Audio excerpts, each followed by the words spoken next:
24 ঘন্টার ভিতরে আবুল্লারে ফাঁসি দিতে হইব।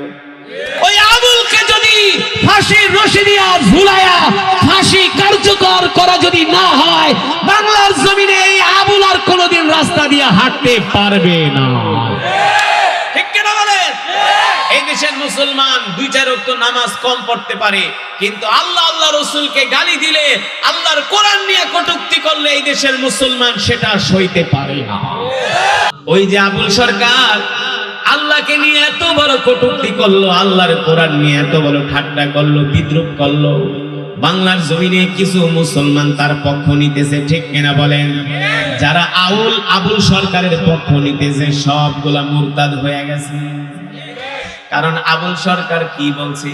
আবুল সরকার বলে আল্লাহর কথার নাকি কোনো আগাও পায় না, মাথাও পায় না। আরো জোরে বলেন নাউজুবিল্লাহ। পরে জুতা দিয়া পিড়াইতে পিড়াইতে মাইরা ফালান দরকার।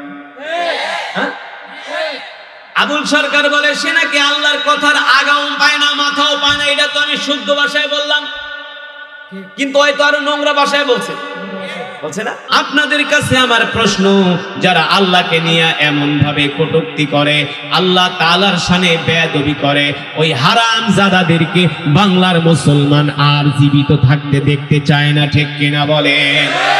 আজকে বাংলাদেশে কোটি কোটি মুসলমান থাকা সত্ত্বেও ওই আবুল সরকার আল্লাহর নবীকে, আল্লাহকে নিয়ে কটূক্তি করেছে, তার কোনো বিচার হয় না। হইছে? কারণ বাংলাদেশে মুসলমান আছে, সব হলো গরু খাওয়া মুসলমান। সব হলো কি? গরু খাওয়া মুসলমান। আল্লাহ রাসূলের মহব্বত, আল্লাহর মহব্বত দিলের ভিতরে নাই।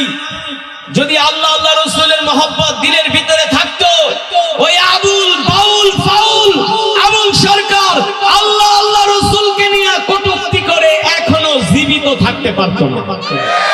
আর কল্লা দেহ থেকে বিচ্ছিন্ন করে দেওয়া হতো। ঠিক কিনা বলেন?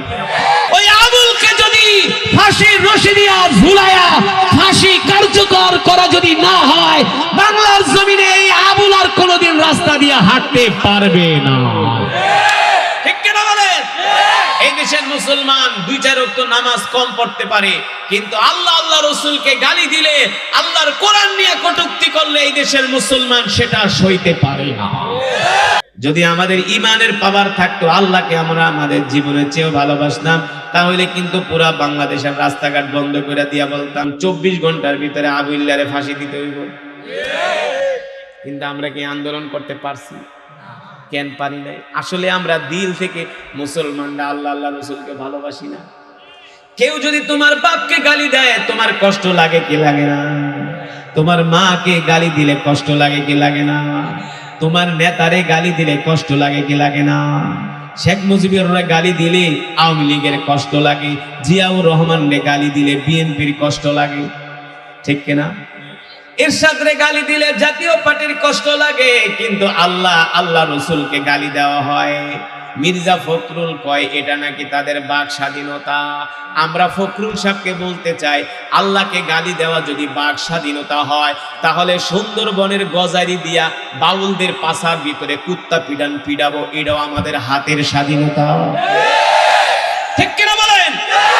আল্লাহ আল্লাহ রাসূলকে গালি দিলে যদি বাক স্বাধীনতা হয়, নাস্তিক মুরতাদ বেঈমানদেরকে আমরা পিটাবো, এটাও আমাদের হাতের স্বাধীনতা। ঠিক কিনা বলেন?